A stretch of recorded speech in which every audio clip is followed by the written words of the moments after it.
Buenos días. Pues como lo hacemos los miércoles, ya se ha venido acreditando poco a poco la sección de quién es quién en las mentiras de la semana. Elizabeth nos va a informar sobre esto. No sobra decir que se hace esta acción, se lleva a cabo esta acción, porque es mucho el bombardeo de mentiras en los medios de información, de muchas noticias falsas, y es público y notorio que la mayoría de los medios de información están en una abierta campaña en contra de nosotros, de modo que hay que ir informando, ejerciendo el derecho de réplica y garantizando también el derecho a la libre manifestación de las ideas, no caer en la censura, en la mordaza, sino que haya libertades para todos. Los medios pueden ejercer todas sus libertades, todas. Prohibido prohibir, nada más que pues tenemos nosotros que informar para que no cunda la desinformación, las noticias tendenciosas de quienes están molestos con nosotros porque recibían prebendas de los gobiernos neoliberales. Vivían del erario, a costillas del erario. Y ahora que ya no reciben subvención, se molestaron mucho. Y no solo es porque ya no tienen la publicidad que se les daba en demasía. Estamos hablando de 10,000 millones de pesos al año en publicidad durante el pasado gobierno. 10,000 millones de pesos. Pero no solo era eso, sino que todos los medios más importantes tenían contratos de otro tipo en el gobierno, en donde se obtenían jugosas ganancias, vendían medicinas, se dedicaban a construir carreteras, hospitales, administraban reclusorios, obtenían créditos de la banca de desarrollo, exprimían el presupuesto, y ahora todo eso se destina a atender a la gente, al pueblo y en especial a los más pobres. Todo eso es lo que nos permite financiar pensiones para adultos mayores, pensiones para niñas, niños con discapacidad, becas. Eso es lo que nos permite enfrentar crisis como la pandemia, el tener dinero suficiente para comprar vacunas y que la vacuna se pueda aplicar a todos de manera universal, en forma gratuita. Entonces, pues el coraje de estos señores es por esa razón. Y entonces yo le preguntaría a los mexicanos, ¿volvemos a lo de antes? ¿Les damos dinero del presupuesto? ¿O mejor seguimos como lo estamos haciendo, entregando eso que se les daba antes a los medios y a las grandes empresas de información convencional? En vez de entregarles todo ese dinero, mejor se sigue usando para apoyar a la gente, a los que lo necesitan, y aguantamos la andanada de ataques. Entonces yo ya decidí aguantar, y yo creo que la gente va también a optar porque ya no se les dé privilegios a medios de información, y para que no hagan mella como hasta ahora, que no ha pasado a más, a mayores. Lo que ayuda mucho es el respaldo, el apoyo de los ciudadanos, y el que no se atengan a ninguna información, sea de medios de información o sea del gobierno, que siempre estén escudriñando, que siempre estén revisando, que no se traguen ningún plato de mentira, que estén despiertos, avispados, que sepan cómo leer el periódico, cómo escuchar la radio, cómo ver la televisión, cómo ver el internet, las noticias de las redes, que sepan qué puede ser una información falsa, que se verifique lo que aparece en las redes, que vayan también conociendo todo lo que es el mundo de la manipulación en las redes, los robots, cómo operan, cómo hay estrategas que manejan las redes sociales, no solo en México, en el mundo. Todo esto que acaba de pasar con relación a Cuba, todo este despliegue de información bien inducido, nada espontáneo. Entonces tenemos mucho que aprender, y además algo que es fundamental, el que todos ayudemos a informar a los jóvenes, porque están muy indefensos. Ahora, con el encierro por la pandemia, estuvieron muy expuestos a contenidos tóxicos, y esa es la formación de las nuevas generaciones. Y tenemos que plantearnos entre todos el qué hacer, porque sin duda hay toda una campaña tendenciosa de enajenar a la juventud. Siempre ha habido en la historia, ¿se acuerdan ustedes? En nuestra generación, cuando empieza a tener influencia la televisión, se analiza el fenómeno y se genera un debate interesante sobre el papel de los medios electrónicos, el control masivo de los medios, de cómo se manipula, se influye, en palabras de Borges, se idiotiza. Pero lo que estamos viviendo ahora es distinto. Ahora es más intenso, mucho más intenso para los jóvenes que lo que nosotros padecimos o enfrentamos.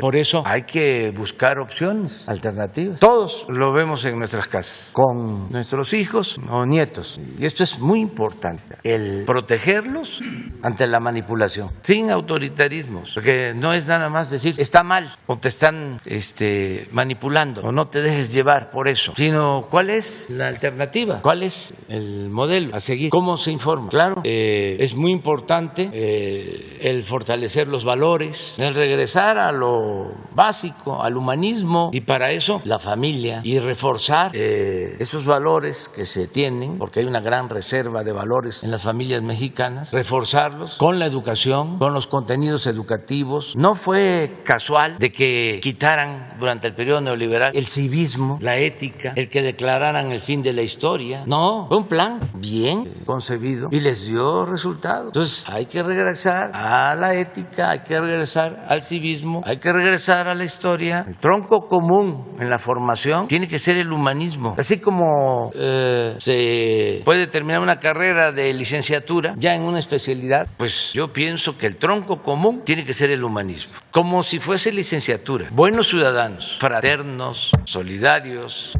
no egoístas, no individualistas, no clasistas, no racistas. Es el tronco común. Y de ahí otro nivel, ya una especialidad, hasta llegar a científicos, físicos, químicos, eminencias, pero con un tronco común humanista. Y en esto también apoyarnos mucho con los medios de información, los que quieran contribuir, porque no todos los medios están entregados por entero a la mentira y al mercantilismo. Sí hay en medios de información excepciones honrosas, donde el medio de información convencional sí está pensando en el pueblo, no está pensando solo en los intereses creados o en su conveniencia como empresa, sí piensan en los ciudadanos. Y lo otro es apoyarnos también mucho en las redes sociales, no abandonar ese terreno, ese campo de las redes sociales. Y hay que estar informando, y en las conferencias, y en los discursos, en las plazas públicas, y en todos lados, moralizar, purificar la vida pública, humanizarnos cada vez más, porque eso nos va a ayudar mucho. Eso es lo que permite vivir en una sociedad mejor, empezando por el círculo más cercano a nosotros, la familia, trabajar en eso. Cuando se elaboró la guía ética para la transformación, se pidió que los adultos mayores de manera voluntaria pudieran comentar la guía con sus nietos, crear un círculo de estudio, de análisis, de reflexión sobre la guía ética para la transformación y reafirmar valores morales, culturales, espirituales, porque fue tremendo lo que sucedió durante el periodo neoliberal. Apostaron a destruir valores, a que todo fuese materialismo, que todo fuese el dinero. Y fíjense, diseñaron un modelo mundial para fraccionar las necesidades, demandas del pueblo, el movimiento ambientalista, derechos humanos, la diversidad sexual, la defensa de los animales, un abanico de demandas y de causas a defender. Y nos llevaron a corrernos hacia eso, cada quien en su tema, para que el tema de la desigualdad y de la apropiación de bienes por una minoría pasara inadvertido, que ya no fuese el tema central, que nadie gritara, nos están robando, están saqueando. Y fue el periodo de mayor saqueo y de mayor desigualdad en la historia del mundo, y no nos dimos cuenta, no era el tema central, era el cambio climático. Claro que nos importa defender el medio ambiente a todos, pero ¿qué no hay en todo esto? Mucha hipocresía. Se dice vamos a defender el cambio climático,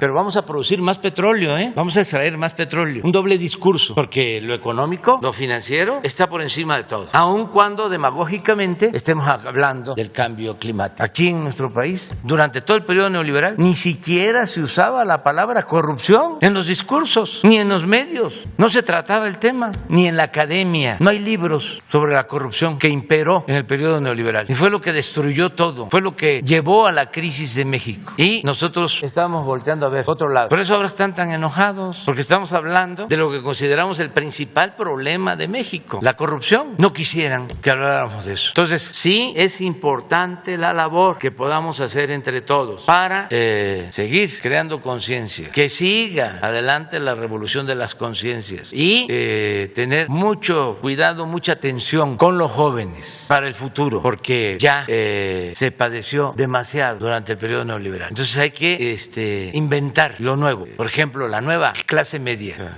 lograr la movilidad social, que el hijo del campesino, del obrero, del trabajador, del comerciante salga adelante, que se vaya ascendiendo en la escala social, vamos, que se progrese y que salgan de la pobreza millones de mexicanos, pero que los que vayan saliendo de la pobreza se vayan convirtiendo en una clase media con dimensión social, con humanismo, una nueva clase media, no individualista, clasista, racista. Ayer van a protestar enfrente de la embajada de Cuba unos conservadores de clase media que se hacen pasar o son defensores de derechos humanos, y hay una confrontación afortunadamente menor, pero sí hay insultos. Entonces uno de los participantes le dice a un funcionario de la embajada de Cuba, bueno, no lo voy a repetir yo, el de derechos humanos, pero estoy seguro o es posible que este señor esté preparado académicamente, que tenga licenciatura, maestría o sea considerado como gente de bien, pero su clasismo, su racismo lo trae a flor de piel. Pero no es el caso, es un comportamiento general. Eso no debe de ser un modelo a seguir. Por eso hablo de una nueva clase media, donde se tengan ingresos, se tengan los satisfactores básicos para vivir y ser feliz,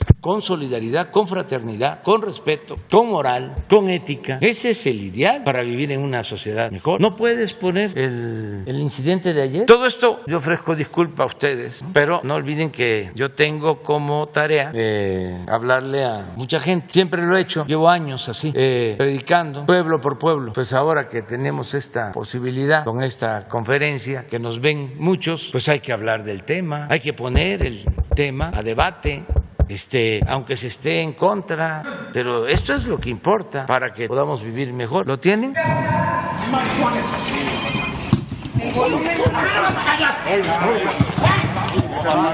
me toques, maricón! ¡No me toques! ¡No me toques! ¡Está muerto el maricón!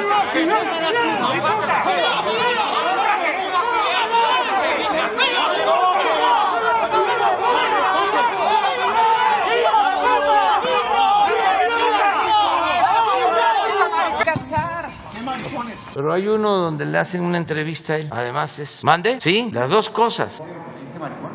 México están saliendo a agredirnos y a golpearnos. El guardia negro que estaba ahí me empujó en territorio mexicano. Ahí estamos. Entonces, tenemos un y es derechos humanos. Estamos en Cuba y que pueden venir aquí a reprimir a los...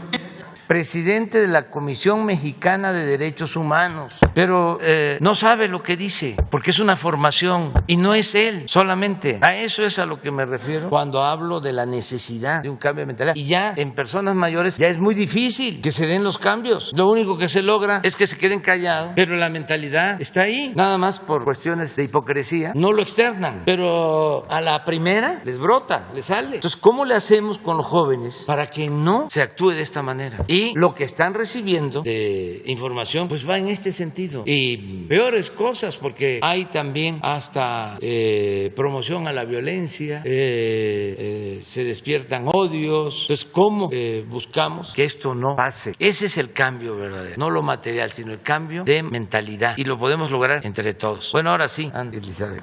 Con su permiso, señor presidente. Buenos días.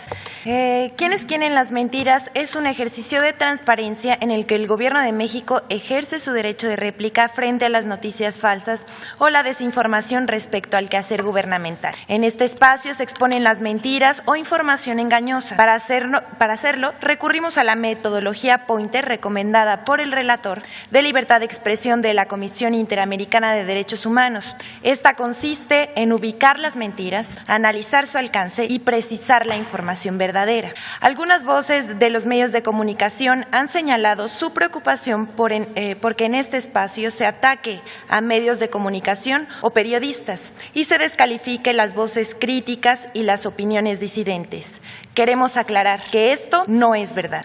Aquí no se cuestiona la crítica, ni se descalifican las opiniones, ni se censura a la disidencia. Estrictamente nos dedicamos a desmontar las mentiras que se difunden en medios de comunicación y redes sociales. Insistimos, aquí no se estigmatiza a periodistas ni a medios. En un país democrático, la discusión política y el derecho de réplica deben ser prácticas cotidianas que fortalezcan el debate civilizado. Si alguno de los señalamientos hechos durante nuestra locución son imprecisos o requieren de alguna aclaración, siempre estaremos dispuestos a reconocerlo. Pero no es coincidencia que los más feroces críticos de este espacio sean quienes monopolizaron la información en nuestro país. Muchos de ellos lucraban con la información y están muy enojados de que se les puede exhibir en esta sección. En su crítica se escudan en la defensa de la libertad de expresión. Ahora que el Gobierno de México ha otorgado un trato equitativo a todos los medios, es natural que quienes se han beneficiado del régimen anterior hoy muestren enojo. Por eso reafirmamos que este ejercicio es parte de la vida democrática del país y de la defensa del derecho a la información. Y para confirmarlo, basta señalar que hace unos días el Gobierno de Francia anunció la creación de una agencia oficial para detectar noticias falsas que provengan del extranjero y pretendan interferir en las elecciones de su país. El Gobierno de México no pretende reproducir los vicios del pasado. En apego al segundo párrafo del artículo 6º constitucional, pretende que toda persona tenga derecho al libre acceso a la información plural y oportuna, así como a buscar y recibir y difundir información e ideas de toda índole por cualquier medio de expresión. A partir de ese derecho es que la sección ¿Quién es quién en las mentiras? Se propone que cada persona se forme una opinión propia y juzgue por sí misma lo que aquí se expone. Vamos a presentar dos noticias el día de hoy. Una tiene que ver con el programa Sembrando Vida y otra con compra de medicamentos. A esta le llamamos nado sincronizado contra Sembrando Vida. El 7 de julio pasado, el periódico La Crónica publica un reportaje titulado "Falsean los datos de Sembrando Vida", en el que supuestamente se altera información de los beneficiarios para inflar los patrones. El mismo día, Carlos Loret de Mola publica en su columna del Universal: "Echan a andar el programa Sembrando Vida y que en lugar de reforestar, deforeste, porque motiva a los campesinos a tumbar árboles del bosque para poder sembrar". En ambos casos se trata de información engañosa. ¿Por qué decimos esto? La siguiente, vamos.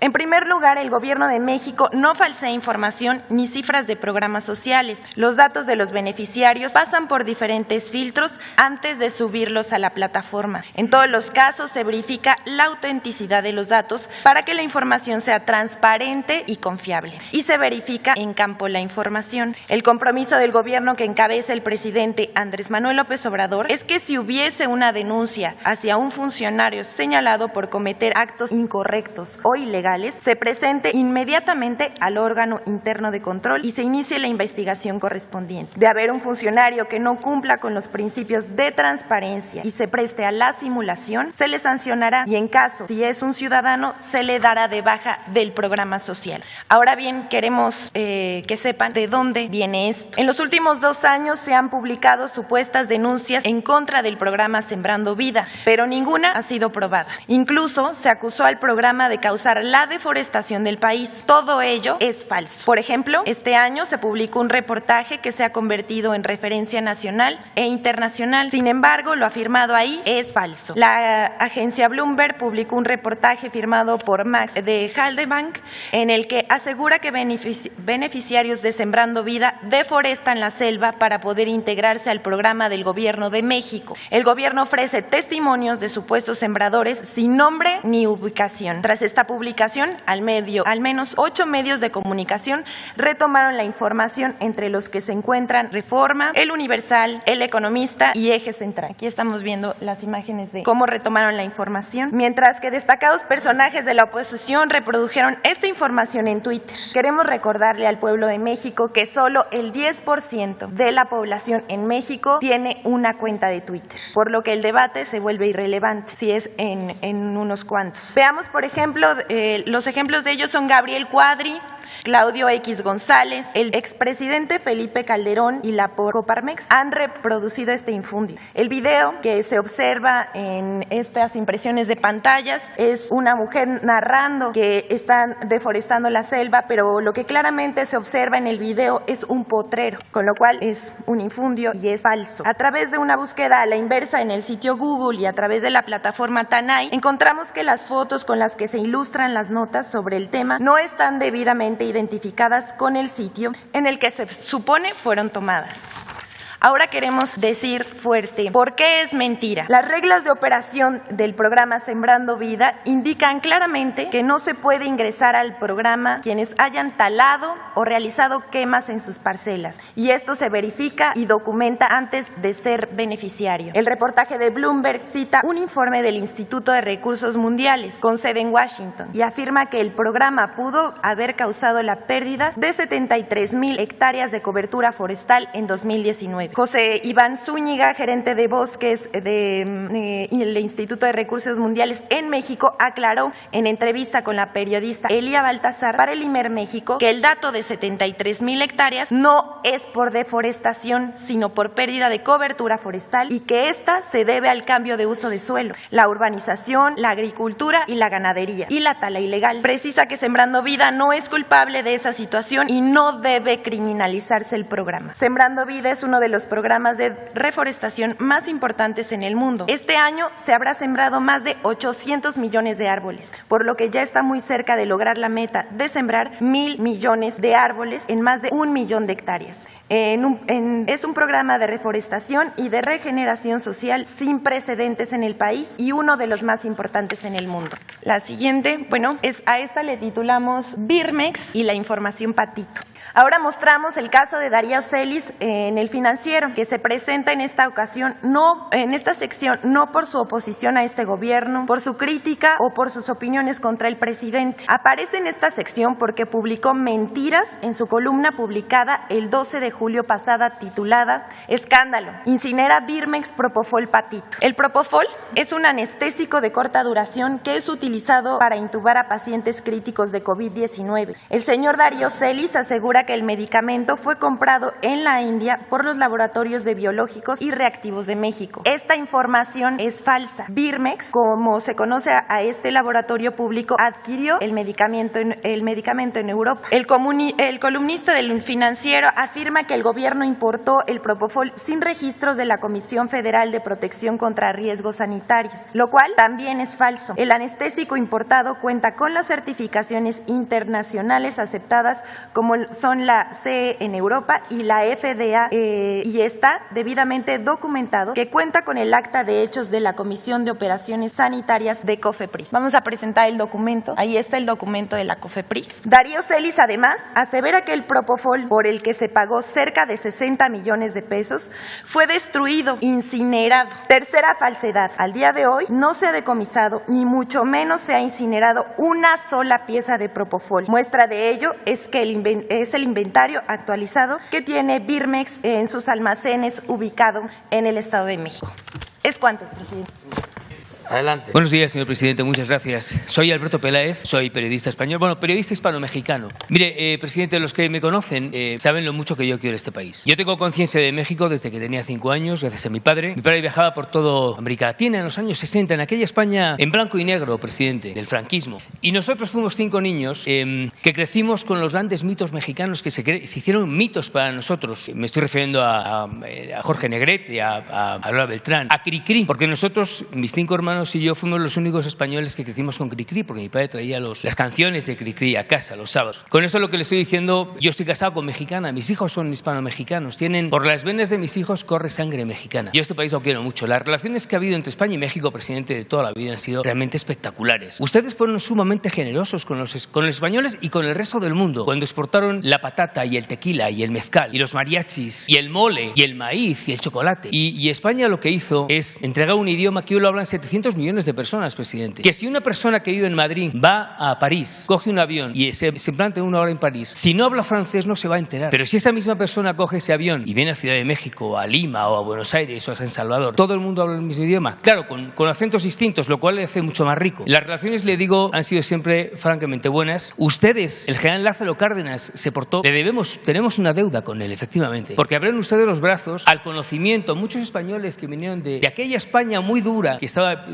saliendo de esa guerra civil, y nosotros vinimos no a pedir perdón, pero sí a dar las gracias, porque tenemos una deuda de gratitud. Los españoles, nosotros hemos sido invadidos por los países musulmanes y trajeron conocimiento y trajeron matemática, Avicenna, Averroes, tantos otros. Y también pasó lo mismo con el Imperio Romano cuando invade España. Y nosotros no les dijimos que nos pidieran perdón, pero les dimos las gracias por todo eso. Con todo esto, señor presidente, lo que quiero pedirle es de qué manera, y lo digo con todo respeto, de qué manera podemos relanzar unas relaciones que hoy están deterioradas entre España y México. Unas relaciones que pueden ser, que tenemos que ir de la mano, porque nos guste o no, a mí me encanta, somos hermanos, presidente, y tenemos que luchar por eso y arreglar unas relaciones que hoy están deterioradas en lo de que el comercio, de que la industria, de que la economía, de que las relaciones culturales sean mejores entre ambos países. Gracias, presidente. Bueno, es buena la relación con España, desde luego con mucho respeto al pueblo español. Hay que distinguir, separar a un país, a su pueblo, con los gobiernos. El gobierno de México no puede, no debe hablar en nombre de todos los mexicanos, porque México es mucho más que su gobierno. El pueblo de México es mucho más que el gobierno. Entonces tenemos con el pueblo de España pues una relación de mucho respeto, fraternal. Las diferencias son con el gobierno de España y con la cúpula empresarial española. Y no generalizo, con algunos miembros de la cúpula de poder en España. Son dos diferencias. Una que tiene que ver con el hecho de que este año nosotros conmemoramos 200 años de nuestra independencia, y también coincide de que hace 500 años fue la toma de México Tenochtitlan a partir de la invasión extranjera. Además, estamos cumpliendo, aunque hay discrepancias en cuanto a la fecha exacta, 700 años de la fundación de México Tenochtitlan. Entonces, 2021 es un año especial de conmemoraciones, de recuerdos. Y en este marco consideramos que era importante el que el gobierno de España, como un gesto de buena voluntad para mejorar nuestras relaciones, para darle nuevas razones a las relaciones históricas con España, pues que se ofrecieran disculpas por excesos, por autoritarismo que se ejerció durante la invasión, durante la conquista. Incluso las autoridades españolas de aquel entonces juzgaron a Hernán Cortés por abusos cometidos en México, entre otras acusaciones por haber asesinado a Cuauhtémoc. Lo hicieron las autoridades de España. Entonces les planteamos que son tiempos de reconciliación para ver hacia el futuro, no condenando solo el autoritarismo, el robo, el saqueo a México, sino también reconociendo lo que se aportó de España y de Europa a nuestro país en ese tiempo y en otras épocas. Bueno, envío una carta que hasta podríamos ponerla ahora de manera respetuosa y no tienen ni siquiera la delicadeza de responderla. La filtran y empiezan los ataques a mi persona y al gobierno de autoridades, de intelectuales pro-monárquicos, Vargas Llosa, otros escritores, la prensa, El País, programas de radio, de televisión en España, burlándose de nuestra propuesta, que por qué tenían ellos que pedir perdón, con mucha arrogancia. Les faltó humildad, se olvidan de de que el poder es humildad. Entonces, ese es un tema de discrepancia. No ha pasado a mayores porque nosotros estamos llevando a cabo todos los actos de conmemoración sin ningún problema. Esta es la carta. Hice lo mismo con el Papa Francisco. Como me dirigía su santidad Papa Francisco, aunque con otro fundamento, expongo a usted, Majestad, el siguiente manifiesto. A principios del año en curso se cumplió medio milenio desde la llegada de Hernán Cortés al territorio de la actual República Mexicana, y en 2021 se conmemorarán los 500 años de la caída de Tenochtitlán. Asimismo, dentro de 3 años, México celebrará los primeros 200 años de su vida.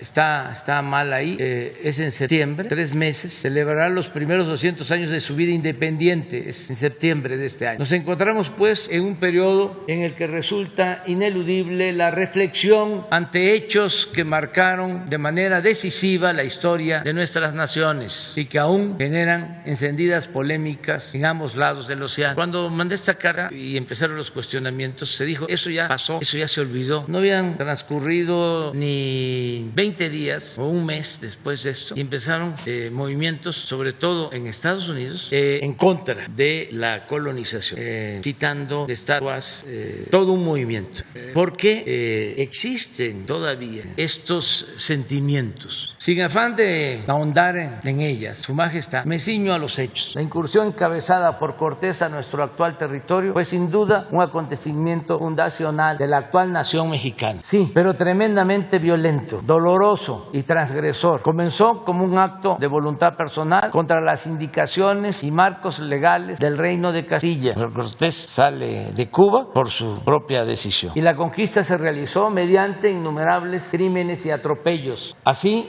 lo aprueban los cargos fincados por la justicia española al propio Cortés en los juicios de residencia a los que fue sujeto, 1518, 1547, de los que es emblemático el encarcelamiento y asesinato de Cuauhtémoc, último mandatario azteca, 1825. Tanto en la conquista como en el proceso de colonización que siguió, se cometieron incuantificables violaciones a las leyes entonces vigentes. Entre las más públicas y notorias, se vulneró el principio del Quinto Real, se impuso la fe y se construyeron templos católicos sobre las antiguas pirámides con los materiales de estas. Se instauraron la esclavitud y las encomiendas. Las tierras propiedad de los naturales fueron usurpadas y repartidas a colonizadores y a órdenes religiosas. Se realizó un sostenido saqueo de las riquezas naturales, particularmente por medio de la minería. Se implantó un ordenamiento social basado en la segregación de casas y razas. Se impuso la lengua castellana y se emprendió la destrucción sistemática de las culturas mesoamericanas. En suma, durante la colonia se vulneraron derechos individuales y colectivos que con una mirada contemporánea deben asumirse como atentados a los principios que rigen a ambas naciones, formulados a través de tratados y otros convenios de cooperación. Y si en los años inmediatamente posteriores a la conquista los abusos fueron atribuibles a adelantados que actuaron por cuenta propia, los actos de autoridad durante el largo periodo colonial fueron consecuencia de la aplicación de políticas de Estado. Las instituciones virreinales fueron parte de la corona española, pese a que en todo ese periodo ningún monarca peninsular visitó la Nueva España. Una vez consumada la independencia de México, el 21 de septiembre de 1821, después de 11 años de guerra, del 10 al 21, el Reino de España intentó de manera infructuosa, aunque con grandes daños a la nación, una reconquista entre 1821 y 1854. Envió varias incursiones militares. En 1836 se firmó el Tratado de Paz entre México y España, pero Fernando VII murió en 1833 sin haber reconocido nuestra independencia. Como es de su conocimiento, señor, desde el siglo XIX, la política exterior de México se ha caracterizado por el respeto a individuos y naciones mediante la observancia de los principios de no intervención y de autodeterminación de los pueblos, la solución pacífica de las controversias y el respeto, protección y promoción de los derechos humanos, además de la lucha por la paz y seguridad internacional, lineamientos hoy establecidos en el artículo 89 de la Constitución Política de los Estados Unidos Mexicanos. Actualmente, el Estado que presido no pide un resarcimiento del daño en pecuniario de los agravios que le fueron causados por España, ni tiene el propósito de proceder de manera legal ante los mismos. En cambio, México desea que el Estado español admita su responsabilidad histórica por esas ofensas y ofrezca las disculpas o resarcimientos políticos que convengan. Por ese motivo, Su Majestad, las actuales autoridades mexicanas elaboran elaborará un pliego de delitos que exhibirán ante el Reino de España antes de que finalice el año en curso. El 21 de septiembre de 2021, México celebrará 200 años de vida independiente. El gobierno que presido quiere recordar este acontecimiento construyendo la reconciliación con el pasado del país, por más remoto que parezca. Tal fecha coincidirá con los 500 años de la caída de Tenochtitlán y el inicio de la colonia, y se establecerá el 21 de septiembre como Día de la Reconciliación Histórica. Pues ese día el Estado mexicano pedirá perdón a los pueblos originarios, cosa que ya estamos haciendo nosotros, por haber porfiado, una vez consumada la independencia, en la agresión, la discriminación y el expolio a las comunidades indígenas que caracterizaron el periodo colonial. El desagravio hará énfasis en las guerras atroces y genocidas emprendidas por el gobierno mexicano en contra de los pueblos yaquis y mayas, la guerra del yaqui en Sonora y Sinaloa y la guerra de casas en la península de Yucatán. Ya fuimos a Yucatán a ofrecer perdón y vamos a estar en septiembre con los pueblos yaquis para hacer lo mismo, porque durante el porfiriato se asesinaron a 15,000 yaquis para quitarles sus tierras y sus aguas y los deportaron a trabajar como esclavos a Yucatán y a otros estados del sureste. Y estamos llevando a cabo un programa de justicia a los pueblos yaquis. Y ya hicimos lo mismo en el caso de Yucatán. Así como en la persecución racista que sufrieron los chinos en el territorio de México durante las primeras décadas del siglo XIX y en otros agravios y atrocidades que diversas autoridades cometieron contra la población. Ya estuvimos también en Torreón, donde se llevó a cabo con el movimiento revolucionario una matanza de ciudadanos migrantes chinos y ya también ofrecimos perdón. Para la nación que represento es de fundamental importancia, señor, invitar al Estado español a que sea partícipe de esta reconciliación histórica, tanto por su función principalísima en la formación de la nacionalidad mexicana como por la gran relevancia e intensidad de los vínculos políticos, culturales, sociales y económicos que hoy entrelazan a nuestros dos países. Me alienta el propósito de superar en forma definitiva los desencuentros, los rencores, las culpas y los reproches que la historia ha colocado entre los pueblos de España y de México, sin ignorar ni omitir las ilegalidades y los crímenes que los provocaron. Con este propósito, el Gobierno de México propone a Su Majestad que se trabaje a la brevedad y en forma bilateral en una hoja de ruta para lograr el objetivo de realizar en el 2021 una ceremonia conjunta al más alto nivel, que el Reino de España exprese de manera pública y oficial el reconocimiento de los agravios causados y que ambos países acuerden y redacten un relato compartido, público y socializado de su historia común a fin de iniciar en nuestras relaciones una nueva etapa plenamente apegada a los principios que orientan en la actualidad a nuestros respectivos estados y brindar a las próximas generaciones de ambas orillas del Atlántico los cauces para una convivencia más estrecha, más fluida y más fraterna. Reciba Su Majestad las expresiones de mi más distinguida consideración. Esto no fue contestado. Esta carta la filtraron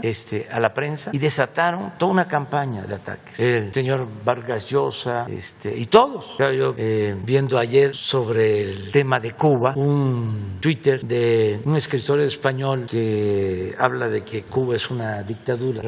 Ponlo, porque él fue de los más opuestos a nuestra propuesta, pero además expresándose de manera vulgar en contra de nosotros. Pero ese es un asunto. El segundo es que nos ofendieron mucho en los últimos tiempos. Miren lo que dice: no creía necesario expresar lo evidente, pero me lo piden. Cuba es una dictadura, no una democracia. Ya pontificó. Y quien defiende al régimen cubano, sea español o hispanoamericano, demuestra tener muchos intereses turbios, mucha ansiedad política y muy poca vergüenza. ¿Qué más puedo decir? A ver, le contestó Pedro Miguel. Es que esto es interesante. Lo otro es que se abusó en el periodo neoliberal y se cometieron actos de corrupción por parte de empresas españolas que nos vieron como tierra de conquista y se dedicaron a saquear, a robar, claro, con el apoyo de las autoridades mexicanas. Tenemos casos como el de Repsol de España, contratos jugosísimos, muy buenos para ellos, muy malos para la hacienda pública de México. El caso de OHL, una empresa constructora, también preferida por el gobierno. Está muy fuerte, pero así está la polémica. Qué bien que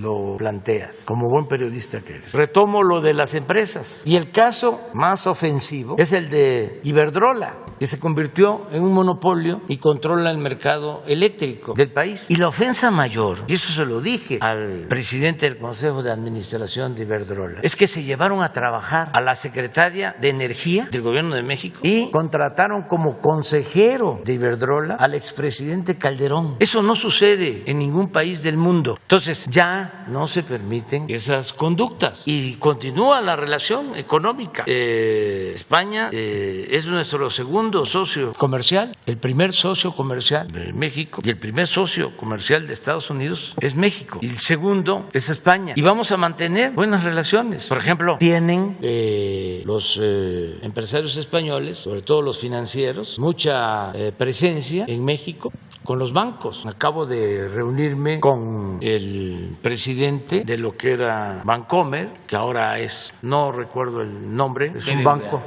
así es, de España. Acaba de estar con nosotros hace como 10 días con los directivos y hay muy buena relación. Y llevo muy buena relación con Ana Botín de Santander, y desde el principio hicimos el compromiso de que no íbamos a cambiar las reglas de cobro de comisiones y que íbamos a cumplir con lo que habíamos dicho en campaña de no hacer modificaciones al funcionamiento de la banca, y hemos cumplido. Entonces se pueden seguir haciendo negocios en México.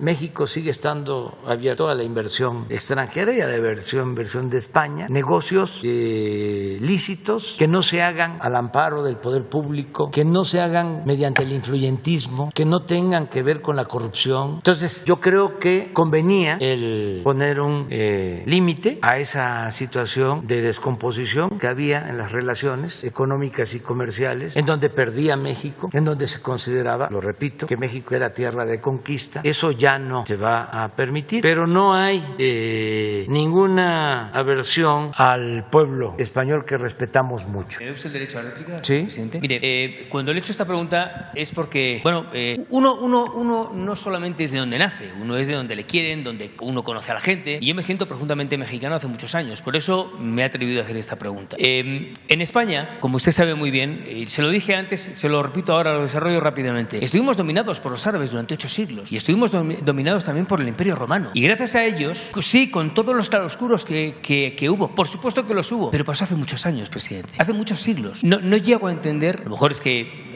soy demasiado limitado en ese aspecto, pero no llego a entender, presidente, el perdón, y más bien creo que todos nos debemos una gran gratitud, y desde luego nosotros, y yo se lo digo desde ahora. Lo otro que dice usted, efectivamente, pudo haber una serie de excesos, pero también le digo, presidente, que cada vez que sale el nombre de España o salen las empresas españolas, muchas pymes españolas que desearían venir a México se echan para atrás. Por eso le estoy diciendo, señor presidente, la pregunta se la vuelvo a formular. ¿Qué tenemos que hacer, yendo de la mano como hermanos que somos, para que estas relaciones generen esa certidumbre que les hace falta a los mexicanos que vienen a España y a los españoles que vienen a México? Gracias, presidente. Pues lo que se tiene que hacer es entender que hay una nueva realidad en México y que ya no se permite robar. Eso es todo. Buenos días, Isabela Cotea, Diario El País.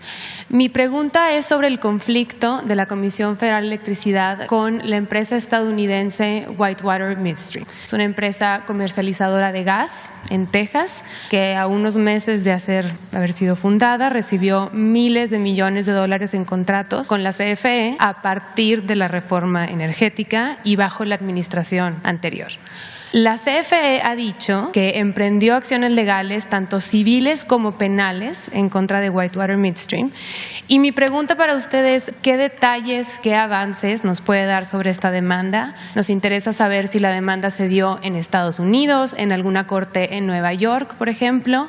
Y bueno, su punto de vista sobre cómo esta empresa se hizo acreedora de tantísimos, tan enormes contratos a partir de la reforma energética. Bueno, parte de mi tiempo, considerablemente importante tiempo, lo tengo que dedicar, lo he tenido que dedicar a enderezar entuertos, porque el gobierno permitió el saqueo de la hacienda pública y estamos encontrando todavía contratos leoninos, contratos en donde se benefició a empresas, ¿sí?, a costa de perjudicar o afectando la hacienda pública de México. Estos contratos, por ejemplo. Entonces, muchos ya convertidos en litigios, ya en tribunales. Acabamos de perder en tribunales internacionales un litigio acerca de una obra de ampliación de la hidroeléctrica de Chicoacén, que tenemos que pagar una cantidad por eso. Entonces, el dilema siempre ha sido para nosotros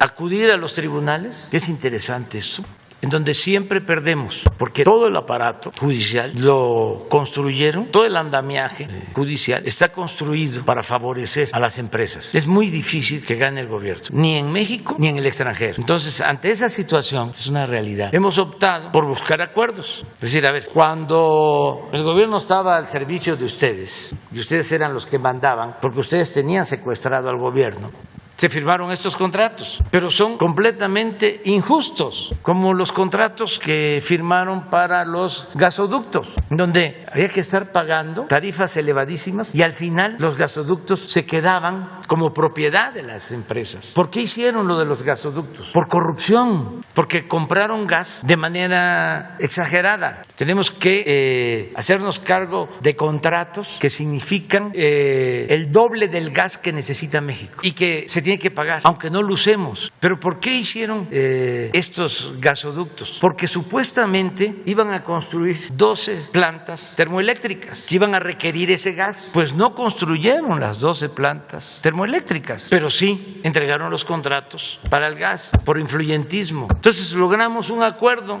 con una disminución no del todo favorable, sino no tuvimos más que llegar a este acuerdo, porque si nos íbamos a los tribunales nos salía peor, por lo que le acabo de mencionar. Es como lo que hicieron con los reclusorios. Entregan 8 reclusorios o contratos de servicios para 8 reclusorios. Privatizan las cárceles y obligan al gobierno. Esto lo hacen en la época de Felipe Calderón, cuando García Luna estaba de secretario de Seguridad Pública. Entonces, de acuerdo a los contratos, a los 20 años de estar pagando por el servicio, los reclusorios les quedaban a las empresas. ¿Y cuánto había que pagar? De manera permanente, estuviesen o no llenos los reclusorios, 16,000 millones de pesos al año. Cuando llegamos, estaban ocupados solo al 20% de su capacidad, pero estábamos pagando al 100%. Estamos hablando de alrededor de 4,500 pesos diarios por recluso, sin tomar en cuenta otros gastos de vigilancia. ¿A quiénes les dieron estos contratos? Pues a las grandes empresas, a los mismos que les dieron los contratos de gasoductos, a dueños de medios de información famosos. Por ejemplo, al dueño del Financiero le dieron un reclusorio, al dueño del Financiero también le dieron un crédito Nacional Financiera por $100 millones. Todo eso. Entonces, en este caso que me planteas, es lo mismo, porque apostaron, y esto molesta mucho, a quebrar la Comisión Federal de Electricidad, a arruinarla. Lo mismo que a Pemex, destruir las 2 empresas públicas, con problemas graves para el abasto de la energía eléctrica. Nosotros ahora hicimos el compromiso de no aumentar el precio de la energía eléctrica y lo estamos cumpliendo y lo vamos a cumplir durante todo el sexenio, pero para eso necesitamos rescatar a la Comisión Federal de Electricidad y defenderla, porque hicieron reformas y llegaron al extremo de que a las plantas de la Comisión Federal de Electricidad no les permitían el despacho de la energía que producían estas plantas. Primero tenían que subir a la red las privadas, con el cuento de las energías limpias, que se puso de moda. Bueno, todas esas nuevas empresas ni siquiera significaron nuevas inversiones para México. No trajeron inversión de España o de otros países. La Banca de Desarrollo de México financió todos esos programas. Ahí están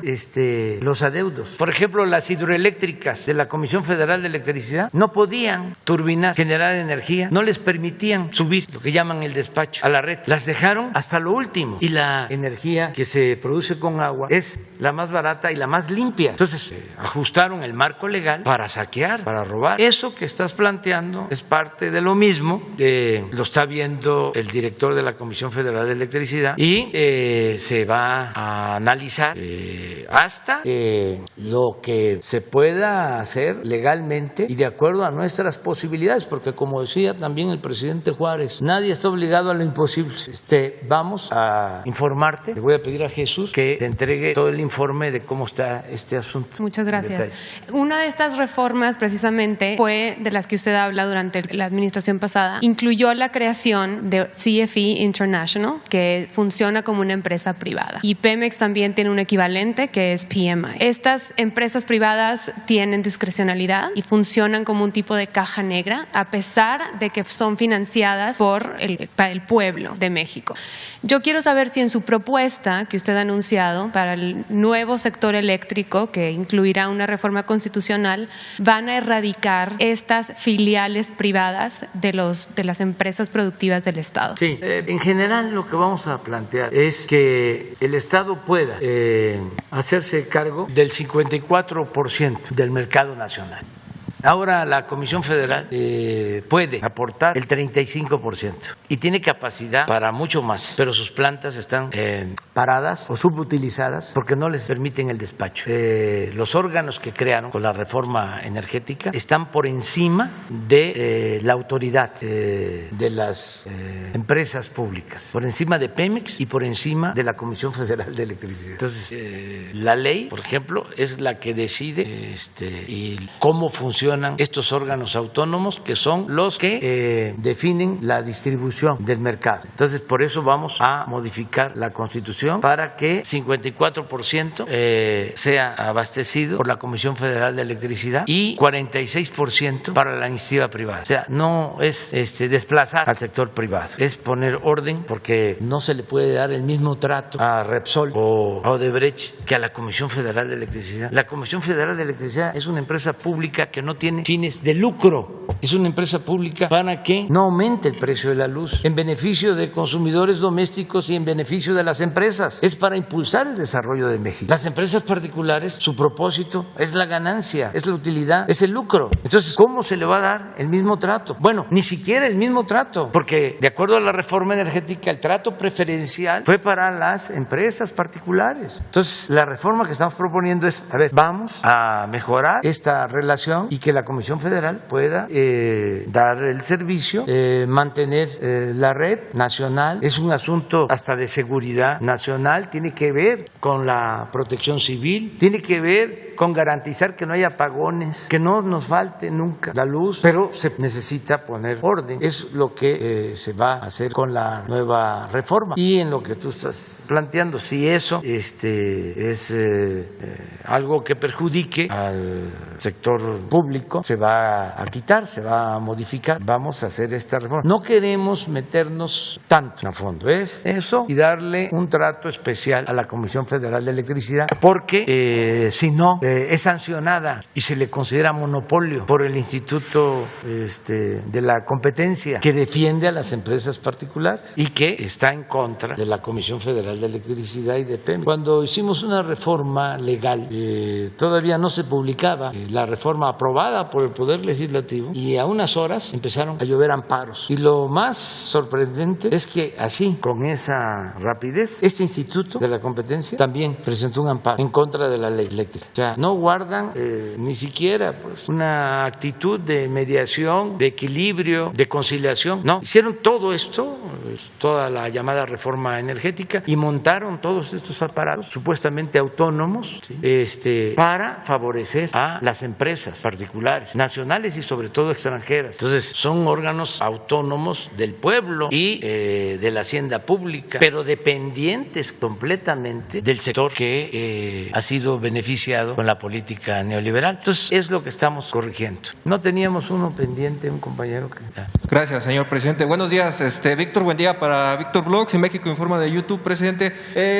Le quería solamente comentar o hacerle un recordatorio hace 3 meses, señor presidente, sobre el tema de la reapertura de la escuela del MESH en Hidalgo. ¿Qué informe nos podría compartir o cuál sería el informe que le pudo haber entregado la nueva secretaria de la SEP? Y le quería también hacer una mención. La semana pasada usted comentaba sobre el nuevo censo del bienestar para las personas adultos mayores de 65 años. Acudí ese día que vino, me tocó venir el martes pasado, acudí a la Torre Bienestar que se encuentra aquí en Reforma, y me encontré con una situación que la verdad no sé si pues la subsecretaria junto con el secretario May ya tengan un proyecto de dar la información correcta a toda la gente que se quiera incorporar incorporar, porque como usted sabe, pues usted comentó en Guelatao, Oaxaca, que se iba a ampliar el registro a los 65 años. Entonces me encontré muchas quejas por parte de los adultos mayores ahí presentes, porque ahí en la Torre Bienestar pues les estaban entregando fichas, un limitado número de fichas. Entonces pues llegaba la gente pues a hacer algún trámite, les decían que ya no las podían atender porque ya se habían acabado las fichas. Entonces no sé si pues aprovechando su espacio, presidente, usted como lo dice, pues mucha gente lo ve, ¿no? Sobre todo los adultos mayores, para que sepan pues a dónde se tiene que recurrir para hacer este registro. Gracias. Sí, mira, acerca del MISHE se está trabajando, se va a reabrir, es un compromiso que se tiene, se va a cumplir. Con la pandemia se cerraron las escuelas, estamos ahora preparándonos para el reinicio a clases presenciales, tenemos que poner en buen estado las escuelas, ya voy a hablar de eso porque necesitamos del apoyo de autoridades estatales, municipales, también de las sociedades de madres, de padres de familia, porque han estado abandonadas las escuelas durante mucho tiempo, hay escuelas incluso hasta vandalizadas y necesitamos arreglarlas porque vamos a reiniciar las clases, así, en definitiva, no hay nada que lo impida. Hay un pequeño rebrote, afortunadamente, de contagios, pero ya tenemos más vacunación y por lo mismo hay menos riesgos de contagio. Y ya no podemos seguir con las escuelas cerradas. Estamos a abrir, de modo que el inicio de clases se va a dar y vamos a presentar aquí, yo pienso que para la semana próxima, ya una propuesta para que con tiempo nos preparemos todos. Madres, padres de familia, autoridades, maestras, maestros, todos. Que no nos malacostumbremos, sino tenemos que regresar a clases a finales de agosto, de acuerdo al calendario escolar. Y para entonces yo estoy seguro que va a estar resuelto lo del MESHI, que es un compromiso que tenemos. De las autoridades de educación, presidente, a los encargados las personas que piden que se reabra nuevamente este importante plantel. Sí, se está viendo.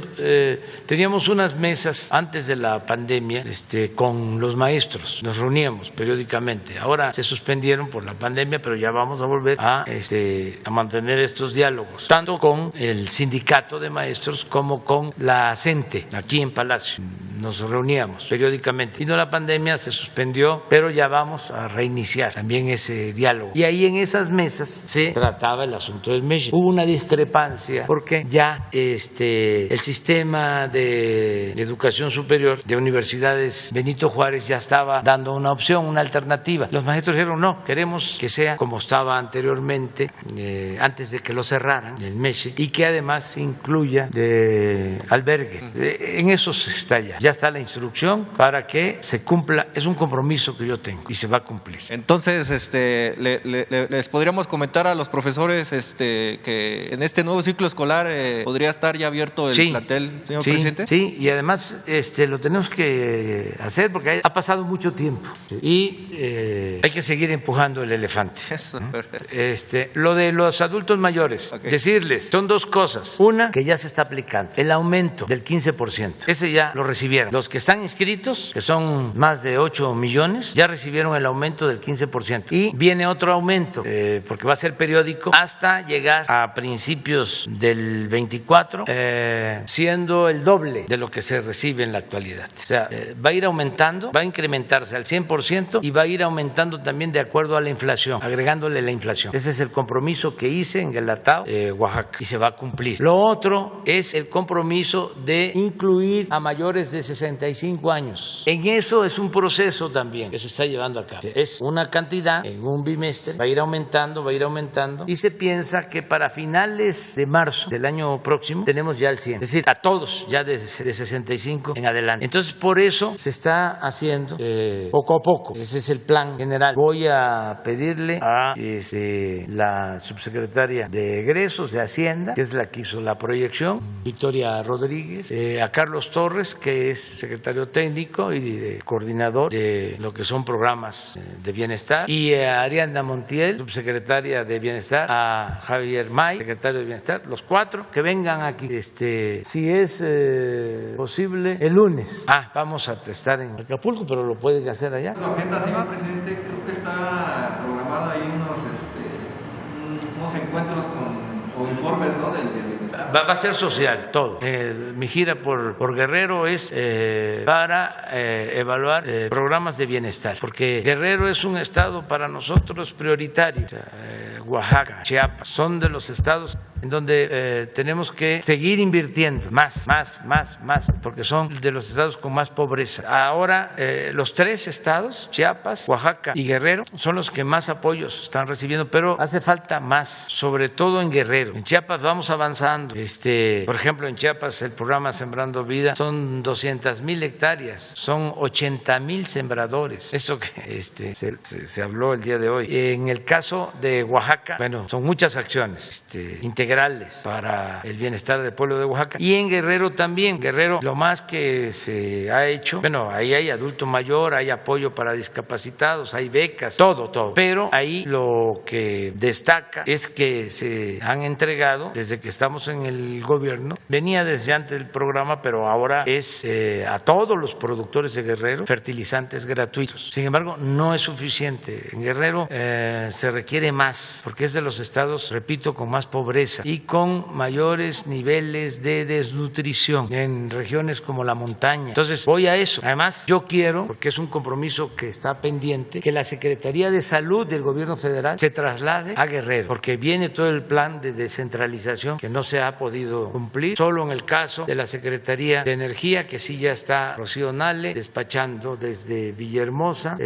y otros, pero muy pocos casos. Falta que en vez de estar en Reforma, la Secretaría de Bienestar, un edificio de lujo del régimen anterior, ya se cancele eso y se vayan a Oaxaca, porque ahí va a estar la sede de la Secretaría de Bienestar, y la sede de Salud va a estar en Guerrero, como la sede de la Secretaría de Cultura en Tlaxcala, como la sede de Educación en Puebla, como la sede de Agricultura en Obregón, Sonora. Esos son compromisos que vamos a cumplir. En el caso de la Secretaría de Educación Pública, ya están trabajando con ese propósito para irse a Puebla. Pero el lunes informamos sobre lo de adultos mayores. ¿Cuál es el trámite que se está haciendo para que los adultos mayores no tengan que hacer fila y no se asolen ni les afecte el agua ni nada, porque hay que cuidarlos mucho? Muy bien. Ya es la hora. Es la hora de la... ¿Podría darnos un reporte de Chiapas, de Pantelón? ¿Qué hablaron esta mañana en la mesa de seguridad? Se habló de eso, pero mañana te informo. Sí, mañana te informo. Sí, es una buena información para poner orden y sobre todo evitar que haya enfrentamientos. Está participando la Guardia Nacional. Pero mañana informamos. Muchas gracias.